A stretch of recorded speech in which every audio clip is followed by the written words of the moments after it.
All right, so the LA Lakers put on an absolute clinic on the Miami Heat, 98 to 116. This was a absolutely horrible performance in my opinion by the Miami Heat. They start off very hot. They started shooting really well around the perimeter. I mean, outside the perimeter.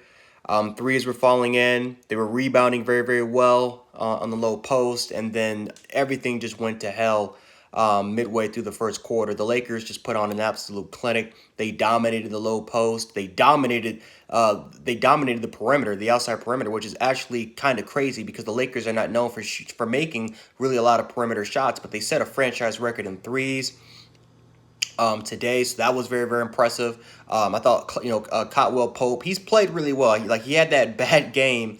It seems like he had that bad game earlier on in the first round, and then all of a sudden he's been one of the more underrated players for the Lakers. But he shot very well. I thought Danny Green shot very well. LeBron James was pretty much doing LeBron James things, being a phenomenal facilitator, but also also being very dominant on the in the low post, being a very dominant rebounder. LeBron James is one of the best, if not the best, all-around player in all of basketball. I mean, the dude's an absolute beast.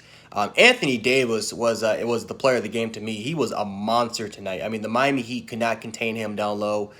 He was extremely dominant on the offensive boards, including defensive boards. Put on a clinic against Bam and the rest of those guys down there. You had to get 2 or 3 guys on Anthony Davis, and he still would out rebound those guys every time he was down low in the post and going for those second chance shots. He would always get he would, like, 90% of the time he's going to get the and one, which he did today.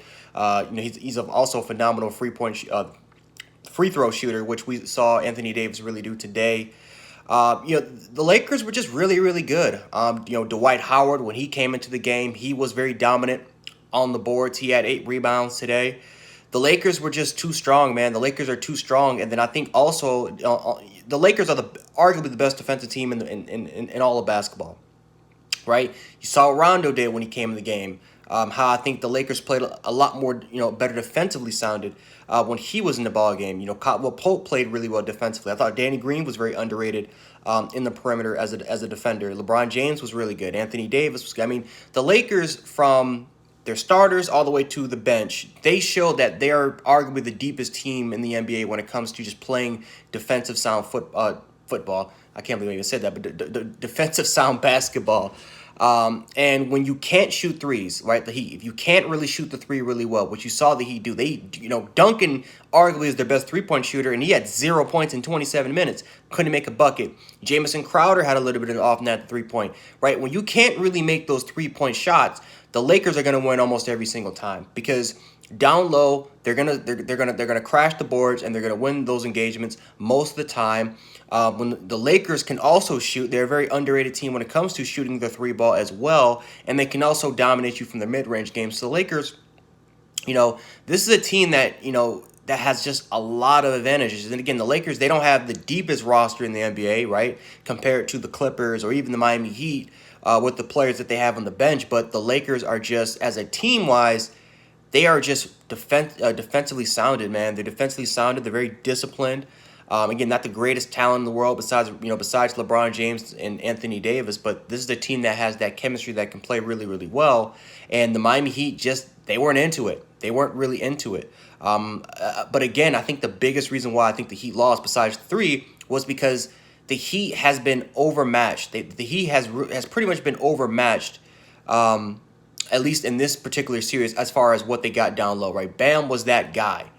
Bam was that dude. And the fact that, Anthony Davis, LeBron James, and Dwight Howard and the rest of those big guys are there for the Los Angeles Lakers, I think it just gives them such a huge advantage when it comes to crashing those boards. The Heat also got injuries too. I know there's definitely going to be some Heat fans that are going to tell me, well, the Heat definitely got injuries. Yes, they did.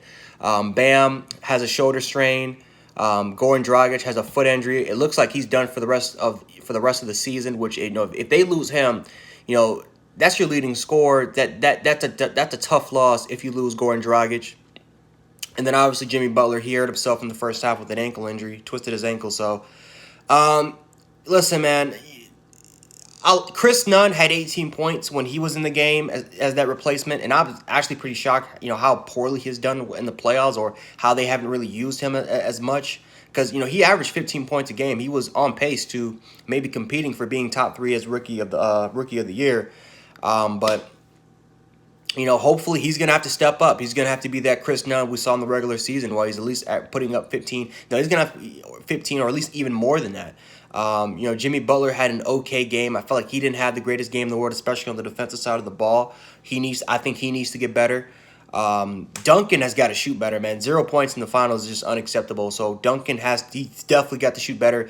And then Tyler Hero, right? The guy that put up 37 points on the Celtics. He disappeared in this game. And, I understand he had 14 points, but he did not shoot the 3 ball very, very well. Defensively sounded. He was not good at all. He was very slow on transition. When it comes to trying to get around pick plays and stuff like that, he just was slow, man. He looked a little lazy defensively, so he's gonna have to be better. I mean, all those guys on that Heat roster has got to step up, especially with the injuries that are going on now. Because if you're not, you're gonna get swept. This Lakers team is too goddamn good. They're too good defensively to let this banged up Heat team pretty much do whatever they want with them. So, the Lakers will sweep them if they don't get their act together and if players don't step up, man. So anyway, guys, that's all I got for you guys today. Hopefully the Heat can get their stuff together and we can have a more competitive NBA series. Because if not, LeBron James is going to get his 4th ring and Anthony Davis will get his 1st. And the Lakers organization will go right back to being on top, which a lot of you guys would want, because I know a lot of you guys are Lakers fans out there. So anyway, guys, let me know how you guys feel about this game. Do you guys feel like the Lakers are going to sweep the Heat, win in 5, or do you feel like the Heat will bounce back and they'll get their stuff together pretty soon? So anyway, this is Jan716, aka Jan Sports. I'll check you guys out later. Peace.